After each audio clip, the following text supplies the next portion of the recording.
Étymologie Avec Jean-Charles Pamphile. Étymologie. Ezote Savsa. Avec Jean-Charles Pamphile. Le saviez-vous? Étymologie avec Jean-Charles Pamphile. Ezote Savsa. Étymologie.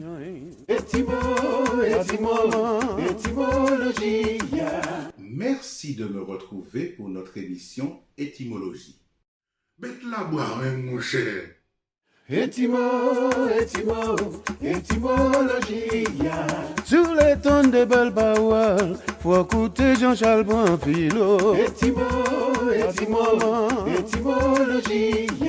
Chaque parole dit comment il se comporte. Moi, je t'en génisse là, mais moi, quoi, m'en fait un mauvais affaire. Bête la boire, hein, mon cher. Bête la boire, hein.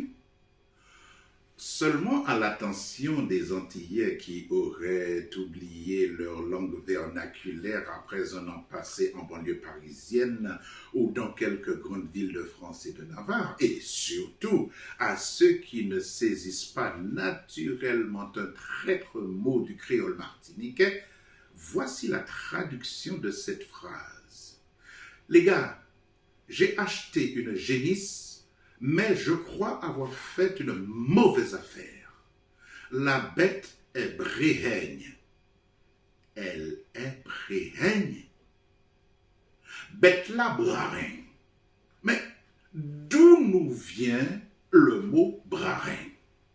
La plupart de ceux qui ont vécu aux Antilles connaissent cet adjectif créole et savent qu'il désigne la stérilité de certains animaux. Mais, plus terre à terre, aux Antilles, lors de certaines envolées lyriques enflammées entre deux concurrentes en colère, sitôt que l'une ou l'autre a passé en revue les parties intimes de la mère, de la marraine et autres membres de la famille relevant de la gente féminine de son adversaire, l'une des deux n'omet presque jamais de prononcer une malédiction envers celle qu'elle insulte en lui souhaitant que ses enfants soient brarennes.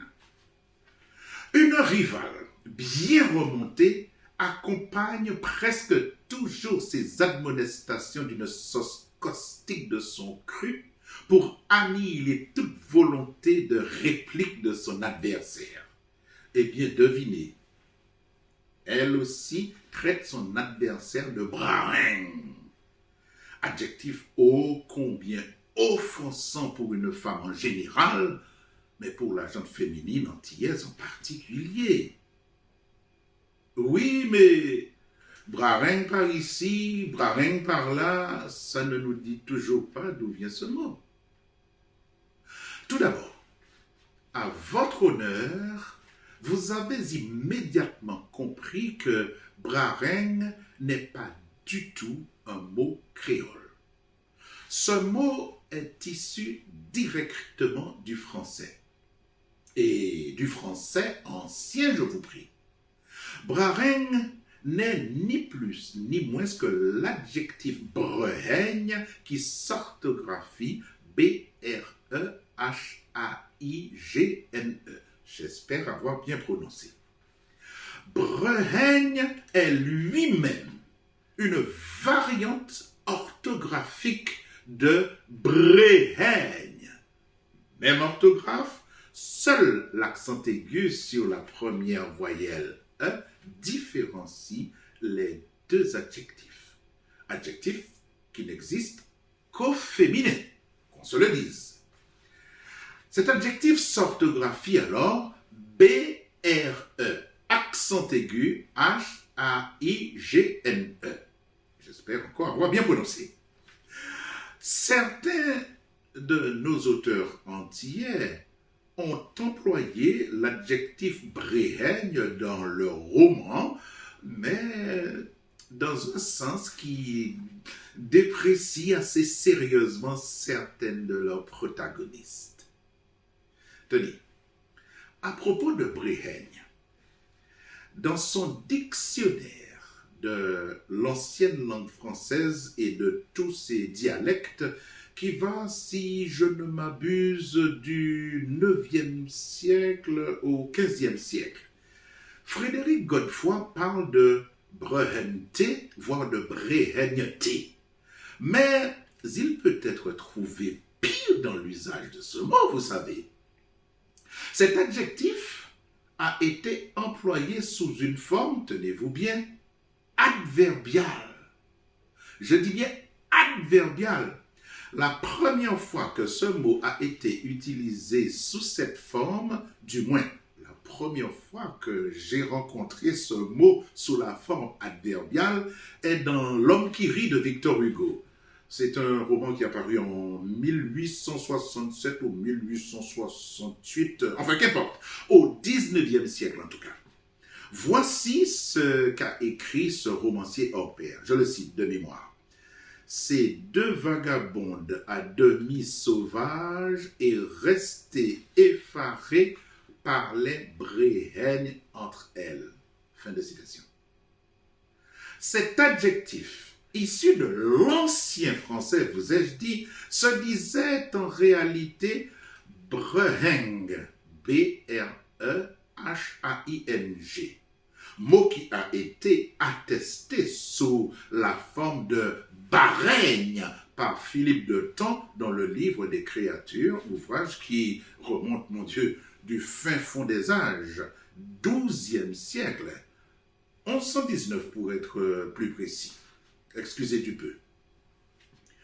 À mes yeux, mais cela n'engage que moi, ceci jette une nouvelle lumière pour nous indiquer comment ce mot qui était autrefois masculin ou féminin est entré dans la langue créole aux Antilles. Eh bien, c'est probablement le mot barègne ou breheng qu'entendaient les esclaves de la bouche des contremaîtres chargés de les surveiller.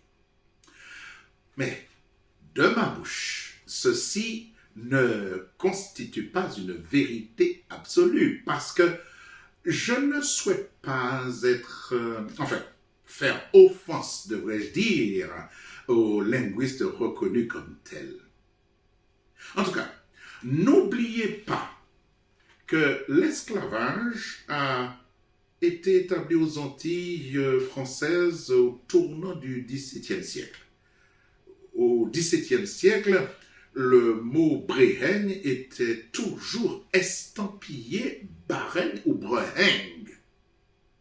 Passé maître dans l'art de déformer les mots pour communiquer entre eux, sans que les contremaîtres de malheur ne les comprennent, il n'est pas étonnant que les esclaves en soient venus à prononcer ce mot brareng.